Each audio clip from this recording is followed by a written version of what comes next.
Hello, everybody, and welcome to Taking Control, the ADHD podcast on rashpixel.fm. I'm Pete Wright, and that right there is Nikki Kinzer. Hello, everyone. Hello, Pete Wright. Hello, Nikki Kinzer. Fine. How are you? I'm okay. It's December. I'm okay. Yeah, it's December. Wow. I know, right? That went fast, right? Yeah. Yeah, that went fast. It's just crazy. And now we're in full, holiday mode. Yes, we are. Because all the right lattes are in order now. Which is so funny. I just have to say, because Starbucks always talks about, their peppermint mocha. It's in season. I get a peppermint mocha from Starbucks all the time. Any season. Week. It doesn't really matter. Yeah. But now it's in a fancy cup. Yes, it is a fancy cup. Now they've changed their cups. And there's a local Edge coffee. I think there's only one. And it's right by my chiropractor's office.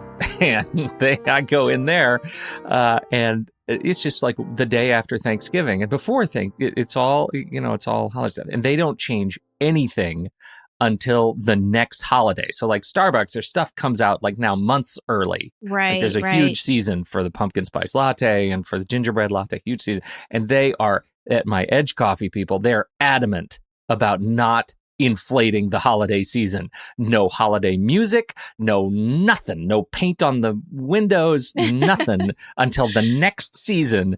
And they're militant about it. They love. I like that. Yes, yeah, they love talking about it and about how this is their stance, yes. Cultural, political. Yeah, I love it. Well, I'm super with fun. them. Me too.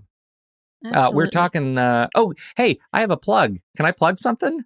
Yes. It's only because it just happened this morning as we record this. By the time people listen to it, it'll be a week old, I think. But I was a guest on another podcast. You were? What podcast? The Day One podcast. No way. These guys are fantastic. Brett Nord and Adam Daly of the Day One podcast. And they just wanted to hear, it's just alpha user story. And so they wanted to have me on the show to talk about Day One and how I use it. And so we talk a little bit about ADHD. We talk a little bit about, podcast business and Day One. And they announced the feature, the number one Monday morning feature that I want in Day One more than anything else in the whole wide world. They happen to completely coincidentally announce that feature is in a working beta right now. And it's coming to iPads near you, and that is Apple Pencil support. So you can actually handwrite your journals like I've wanted to do all along. So anyway, that's so cool. Super fun conversation. I was really, really excited to join them. It's like 40 minutes or something if you're a Day One nerd, as I am. So when is it going live? Is it live went now, live you this said? morning. It went live this morning at 9 a.m. Okay, so in our show notes, you're going to have to put the link to your podcast so that we can easily hear it. But let's talk about show notes for a moment, shall we? Before you do the introduction, because I know there's been some confusion. I've gotten more than one email about the show notes. Can you explain where people would find the show notes and what would be in the show notes? Yes. So when the show notes are everywhere the podcast is. And so like for example, I use Overcast. And so I know that when I swipe over to the right in Overcast, there's a little blurb of text and there'll be a paragraph of text that summarizes what the episode is about. And then there will be a section that says links and notes right below it. And those will be links to any of the things that we talk about in the show. And sometimes we talk about stuff in the show that doesn't have links associated with it. There are no links. And so you'll just have the little paragraph, and that paragraph goes into Apple Podcasts and Overcast, all the podcast directories, Android, subscribe on Android, everywhere there's the podcast is. It's just that paragraph. There are no more, like we don't at this point do transcriptions. We don't do that's stuff that we have not yet crossed those particular. So if you're looking for like super detailed, I know some podcasts do super detailed show notes, and that would be awesome. I would love it if we had that. We don't have it yet, and we've talked about it. We're trying to figure out kind of what makes most sense. But right now, show notes are just what's with the podcast. If you go to the website, for example, like if within we that something. episode, yes, right, yeah. If you go to the website, the easy way to remember this, you can always get to the episode. Like if this week is episode 369. 369. Wow. What are we doing? 369. TakeControl ADHD.com/podcast/369 gets you straight to this podcast page. And it will have also the show notes with the little play bar there. You can press play, and then right down below, if there are links that are accompany that episode, then they'll be in the links and notes. I know that someone is going, because it happens all the time. 200 episodes ago, we talked about something and I forgot a link. And so people are very kind, usually very kind, and they write nice emails that say, hey, you talked about this episode. It wasn't in the show notes. Thought you might want to add it. Sometimes they're not kind, and that's not very nice. People, be kind. Okay, we're all human. So sometimes I forget a link, but I'm always happy to go back and update links. A lot of links may not be working anymore. We've been doing this show for 7 years, so in some cases you might click on a link and it's out of date. And we appreciate people who write us in and tell us those links are broken now, because we'll fix those there. But that's what the show note is. So I sometimes don't know what folks are expecting when they write in saying, "Hey, you talk about show notes. Where are the show notes?" Right. Because they're always with the podcast. It's in the text that goes with the show in your podcast player, or it's on the website. Yes. I don't know. Does that make sense? It does make sense. And I appreciate you clarifying it. It's one of those things, whenever you get more than one question, you always think, okay, well, there's probably several people that are asking about this. And I'm glad you brought up the transcripts too, because that was also another question that got brought up here recently. And what I let the person know is that that is one of our goals for Patreon. So once we hit our first goal mark, or our I guess it's a goal, right? Or mark. Yeah, I don't know how you our first goal. Right. That is something that we do want to start doing, but it does cost money, and we need to figure out, like you said, what's the best way for us to do that. So and I should say, I know to do that. We get suggestions, and yes, there are machine tools that actually do transcriptions, and generally they're terrible. You guys, seriously, you don't want machine transcription. So we have a service. We pay a human transcriptionist to go down and actually, transcribe the show, but it comes at a cost. And so, you'll see on Patreon, that's one of the things we're working for. And what a great pivot, Nikki Kinzer, to talk about Patreon. I know. Give it a shot. Hey, this holiday season, you know what a great gift would be is Patreon subscription. You know what else? You could even do it in the name of somebody else that you think would be interested in the show. You could do, I don't know, there's no gift thing. You'd be doing it yourself, or signing them up and putting in your I don't know how you do it, but you could be really nice to them. There's a way. There is. Patreon.com/the ADHD podcast. It's listener supported podcasting. You sign up over there, and you offer us a few of your hard-earned dollars for us to continue hard earning your dollars. We really appreciate it. And it's been a real joy to watch the community grow, and and to do more things. I've got Nikki's latest workshop is ready to go. It's going to go live today, her December workshop, and we've got more workshops coming this month. And all of those you can access as a result of your support via patreon.com/the ADHD podcast. Plus, you also get access to the live stream, where you can come watch us record this show live. You can hang out with us during our happy hour, our monthly happy hour with Pete and Nikki, and you can join the book club. And I just have to shout out to a listener and community member, Melissa, who is alpha community member this month. She has gone through and is spearheading the email purge and cleanse. If you're struggling with your email, this is the month to do it. December we're going to have a community-led effort to get a handle on your email. And I could just not be more thrilled that this is happening, and just love supporting it any way that I can. And, it's brilliant. It is so heartwarming that this is going on. And I know it's a thing that a lot of people are focused on.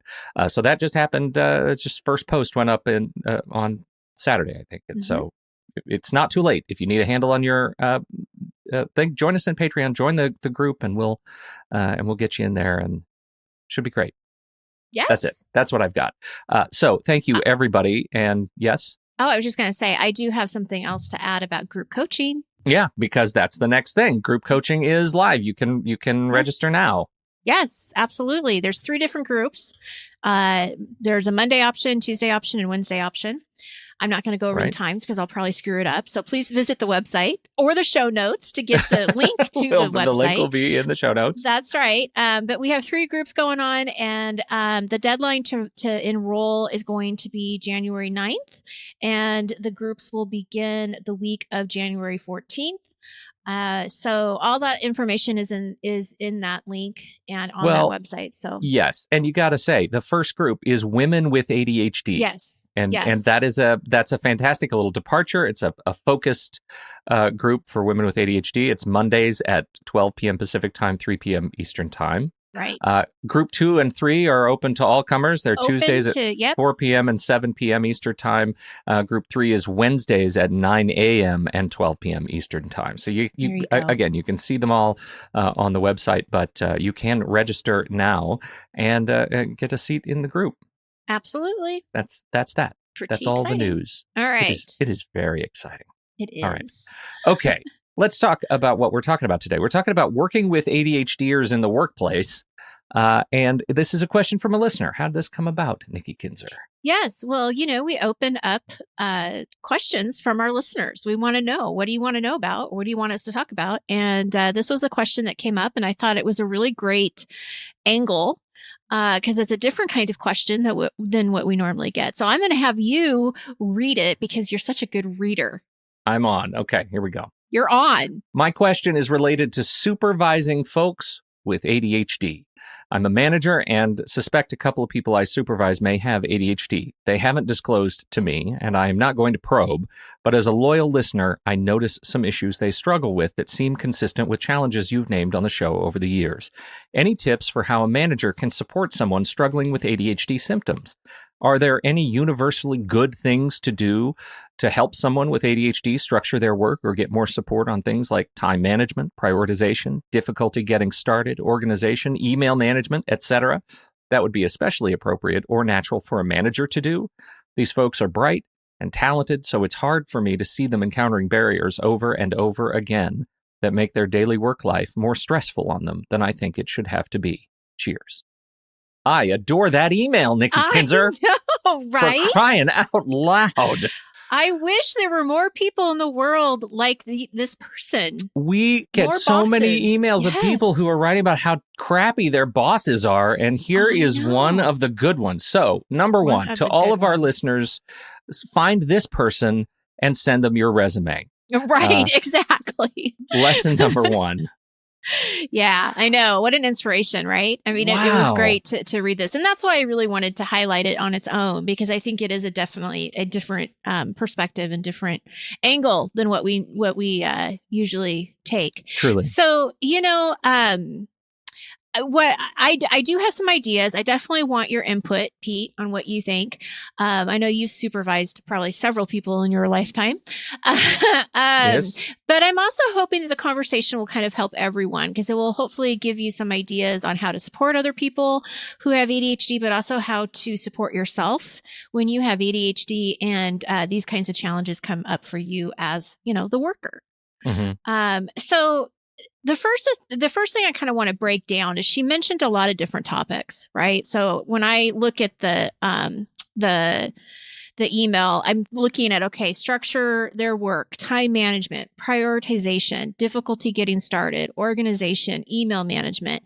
I mean, we could have a podcast, an online course, a blog post on all of these things individually and keep talking about it for a long time, right? I mean, these are really broad topics, and I just don't think it would do it very much justice to say, oh, well, here, do this to help structure their work, and do this to do time. I mean, it just, it's putting a Band-Aid on a scar. Yeah. I guess you could say. I've never actually heard that. Putting a Band-Aid on a scar. I don't know what I love it. I'm going to start using that. I like it, and I'm going with it. Pete, you should go roll with it, Nikki Kinzer. Why not? All right. So ideas and thoughts. I would say the first thing that I would really encourage the supervisor to do is to learn more about ADHD. Now, of course, she's listening to us, which is great. Yes. Right?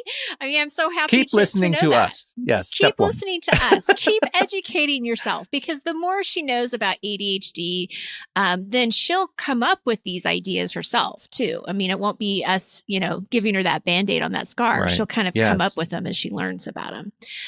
Any other thoughts about that? Yeah, I would say off the bat that there is very little that you could do to support somebody that you think has ADHD, and systems that you put in place, processes that you put in place that will hurt people who don't have ADHD. You're absolutely correct. In my experience, I had someone who that was reporting to me who had been living with ADHD for 30 years. I mean, she was nearing retirement at the time that I was working with her, and we put in some places. I never even knew she had ADHD until she was listening to this podcast. So years and years later. But we put in some processes in place that worked for me as somebody who was, struggling with some of the similar things, and definitely worked for her. And we never had to have the conversation about ADHD. Yes. Support is support, and so you can't go wrong by, just thinking, what is a way that we can work together. You'll know if it doesn't work for somebody who doesn't actually have ADHD. Right. But I think you bring up a really good point, because, I think it is important, because I think sometimes neurotypicals like myself get the, or ADDers might get the impression that we just don't struggle with anything. Like we just do everything great and we can manage time and we're so organized, and that's BS. Yeah. I mean, we've got to go back to it's a spectrum disorder, right? It is a spectrum. So we all have a different sort of degree of challenge with the things that face us in our lives. And so I think it's really important to remember that you'll likely be helping even yourself as you go through the day by thinking in terms of the systems and processes that are absolutely going to help an ADHDer. You bet. So a couple of things to kind of add to that. I would say if I was talking to this person one-on-one, I would say just be somewhat sensitive on how you approach the support that you want to give. And I say this because it could come across as criticism, and the first instinct for an ADDer to feel is defensive. Now, it may not even be an ADDer, it could be anybody, but anytime that we feel like we're being criticized, we are going to be defensive, right? Mm-hmm. So I would definitely say, especially if they have not brought up or discussed ADHD with you at all, don't bring it up, obviously. Oh, I think you have ADD. Not so smart, but do be careful. And don't start like giving them ADHD friendly holiday cards or birthday cards. Don't recommend this show to them without having a conversation or an understanding about it. Right. That's not subtle. No. So we definitely want to be, somewhat sensitive and a little more subtle with that. Right. When is the right time for a supervisor or a manager to talk about this kind of support? I would say that anytime it makes sense. If you have performance reviews, that's a great opportunity, obviously, to talk about what kind of support that person needs or where their strengths are, where their challenges are. A lot of people have weekly meetings with their supervisors. Again, this is a perfect opportunity for a supervisor to have these kinds of conversations, one-on-ones. Anytime you're giving feedback to an employee, so you find that, they did something that, I don't know if they did anything. That's probably not the right way to say it. Yeah, that's not the right. And I'm curious about this from your perspective and your background in HR, right? Because, my instinct, I think what we might normally do would be, if we hadn't had experience with this conversation, we might use these times where we have a little bit more intimate one-on-one conversation to talk specifically about what we're seeing, and that might lead to a probative conversation about ADHD. And I worry about that without them coming forward, the employee coming forward, right? You don't want to saddle them with, hey, I think you have ADHD, but you do want to focus on the things you actually observe. right? You are observing, hey, what I've noticed is that I see that you struggle with deadlines. And I'm wondering if there are some processes we can put in place together that would help you with deadlines. I noticed that you're struggling with email response times, and that's part of your job. It's part of your objective. How can we help, put a process in place? Maybe we might think about sprints. Here's an interesting tool called Pomodoro that I think we could work together on, and we can keep each other accountable. Or, hey, I notice you are having trouble with, this XYZ. Here's somebody else that I'd like you to work together and keep each other accountable, right? Those are things you can talk about to implement the support systems without ever even mentioning ADHD, right? Because you don't want to do the mentioning ADHD, right? No. You know what you did is you took when I'm talking about when is the right time, and then you took it to the next point and said, this is the stuff I would say. Yeah. So when we're in a weekly meeting and I'm noticing these things, then you're offering those kinds of structures or tips without ever mentioning ADHD. Absolutely. Yeah. That's the part that makes me super nervous, right? And the employee doesn't need to mention it, right? And we have had conversations about, do you tell your employer? Well, by no means do you have to tell your employer either. Right. You can have these kinds of open communication conversations and just talk about the challenges and what are the solutions without ever mentioning anything about ADHD, which is just smart manager stuff. Yeah, right? Yeah. And I love what you said, because all of those ideas, the Pomodoro, the sprint, all of that stuff you could bring into the conversation that would be relevant to anyone. Absolutely anybody. Yeah. Well, and I would add to that, interestingly, you could, if you see multiple people on your team who are struggling with the same thing, there are things you can implement team wide, this accountability system. What am I doing? You read my notes. I haven't actually read your notes. I'm sorry. There's a little bit I scanned your notes. Did I just take this out of your? I'm just loving this conversation, Nikki. One of the ideas that I had is like, when you're talking about organizing and email management, this is a universal subject. Yeah, absolutely. This is not, I'm doing the email cleanup with the Patreon group because I need it just as much as anybody else does. Yeah. So believe me, these are, this is. Everyone has these situations and challenges. So what my idea is that you could offer a workshop to all of your employees on email management or organization of your space. There's lots of professional organizers and coaches and, all of these people that could come in, productivity consultants that could come in and do a lunch and learn and, help everybody. And there are business subscriptions to really helpful services, like services that we've talked about, like Text Expander. If you're dealing with accuracy and remembering details in emails and a customer support, for example, you could get a Text Expander subscription for your team.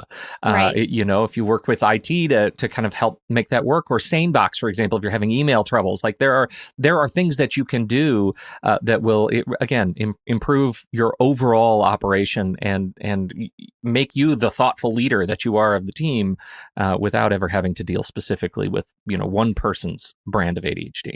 You bet. Yeah, well, and the only other thing I kind of wanted to add to, when is the right time, and then some of the things that you were suggesting, is we don't want to necessarily focus on everything at once, right? She had a pretty good list of things that I would like to help these folks with, but we can't try to deal with all of those things at once because it is overwhelming, again, to anyone. So I would definitely kind of zero in on what you see maybe being the biggest challenge, what the employee is talking to you about their struggles, and then focusing just sort of on one or two things at a time, and follow up with them and see how it's going and what do you see, what do they see, and then keep kind of adding strategies. But we all know that when we have 10 strategies given to us in an email, that's going to mean nothing. I think having that conversation with your supervisor about one or two things is going to be a lot more impactful. And then I also wanted, from the supervisor's point of view, when you're working with ADDers, and this is something that I learned quite a bit with at the conference. I took a few sessions around work and ADD, and I think the biggest kind of challenge that I heard from both parties was the expectations. Are we being clear enough with what we're expected to do? Are the directions that you're giving to someone, are they getting it? Do they really understand it? Is it vague? are they going to be confused, but then kind of pretend like they're not confused because they don't want to look stupid, or they don't want to ask you questions because they feel like they should already know it, right? So we want, as a supervisor, I would say, be very clear with your expectations, your directions. Break up the projects with your employees are going to definitely help. So, again, be clear of your priorities, what you think is first, what you think is most important. Set milestones with that employee. Give them clear deadlines. Vague deadlines is not a great thing for an ADDer. And, ask them, do you understand? Open it up so that it's a very comfortable and easy place for them to ask questions, so they're not embarrassed. And I think that that's the biggest thing you could do as a supervisor. Again, because and know that you're going to have to do that multiple times. Like this is one of the challenges I think that managers have, is that you open up this space when you're in a one-on-one, or you're kind of in one of those more intimate conversational things where you say, this is it. This is a safe space. Ask me, clarify everything. Mm-hmm. And once that meeting is over, there is a managerial instinct to walk away and assume that, it's clear, right? But then we get into the ADHD part, which is, I may have thought it was clear, but as soon as I leave the office and get back to my desk, something's going to fall out of the ear. And I'm going to have to figure out how do I ask that question again without going into that spiral of self-loathing, which just slows down the works even more. Right. And that's really hard to do. So as a manager, you have to be open to, repeating that environmental, instance. It says, this is a safe space all the time. My office is always safe for you to clarify, even if you feel like it's repetitive and that you're going to be annoying me, you're not going to be annoying me. I just need to know that you got it. And however many times it takes for you to get it, I'm here. Right. Well, and I think that, for that supervisor to have their own reminder system to make sure that they're checking in on those employees, because they need to be reminded, because it will be easy to forget because you're busy yourself doing your own work. And so having those check-ins to make sure that you're following up and, like you said, opening that safe space for them to ask questions. Also, pay attention to the body language. This is something with communication that's really important. If you notice that your employee that you're talking to looks really confused, they're probably really confused. So double check and ask, does this understand, or do you understand this? Is there something more I need to clarify? I mean, any of that is going to be really important, but pay attention to that body language. Ask them if they need help or extra resources. I think, if you could be the supervisor that says, does this make sense? Are you going to be able to do this, or do you need help? Oh my gosh. You would have a loyal employee for the rest of your life. I mean, absolutely, big deal.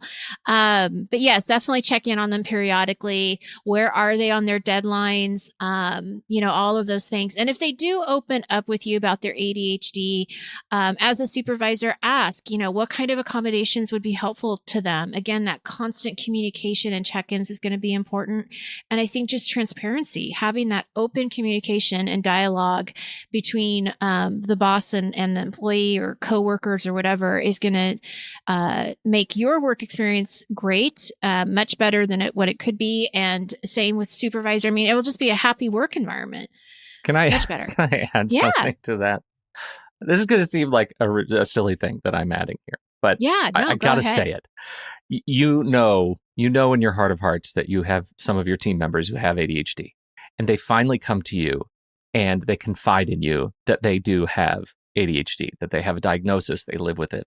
Your first response should not be any of the following. Really? Or finally? Or are you medicated? Right. Like none of those things are appropriate answers, right? None of those things are appropriate answers. And your instinct will be one of relief. And you're going to want to have that kind of don't say it out loud, but stop yourself from saying, all you say is, wow, thank you so much for trusting me with that. Let's see what we can do to work together to make your work environment, a good, safe, and productive space for you. Right. That's it. That's it. Well, and I just have to go, I'm kind of painting this picture of, and then we, go into Wonderland, and everybody's happy. And that I know isn't always the case. I mean, sometimes we have to sit down and think about, is this really the right job for you? And we've had those conversations too, that if it can't come to a point where the communication is good and open and you're not feeling understood and all of that stuff, you do have to figure out, is this the right job, right people, right career? And that's okay to think about that. I think so. You wouldn't want to do that very first thing when they have that conversation, right? You want to try to be in Wonderland for a little bit, try to make it work. Make sure you're approaching it from, with the best intentions. And I think that's, that's good for the organization. It's good for the team. It's good for whatever you're producing in the world. And if it doesn't fit on your team, if this individual doesn't fit on your team after it's all out in the open, is there someplace else in the organization that they'll fit better? Is there another role? Goodwill. Assume goodwill. Well, and kudos back to the person who wrote this email. I hope that other supervisors will take her lead and be as kind as she is and wanting to help other people, because it is pretty amazing to get an email like that from someone. And it's like, okay, there are really, really great people out there in the world. So gotta remember truly, that's fantastic. Thank you, everybody, for downloading and listening to this show. We appreciate your time and your attention. Don't forget. So there's other things you need to remember. You need to remember to look at the group coaching. If you've been thinking about it, now is a great time to jump in. Registration is now open. Number 2, you should check out patreon.com/the ADHD podcast. We would appreciate your support over there going into this fine holiday season. And number 3, what was number 3? Oh, Pete's on the Day One podcast. You should go listen. Yes. If you like Day One. Congratulations. Thank you, everybody, for hanging out with us. On behalf of Nikki Kinzer, I'm Pete Wright. We'll catch you next time right here on Taking Control, the ADHD podcast.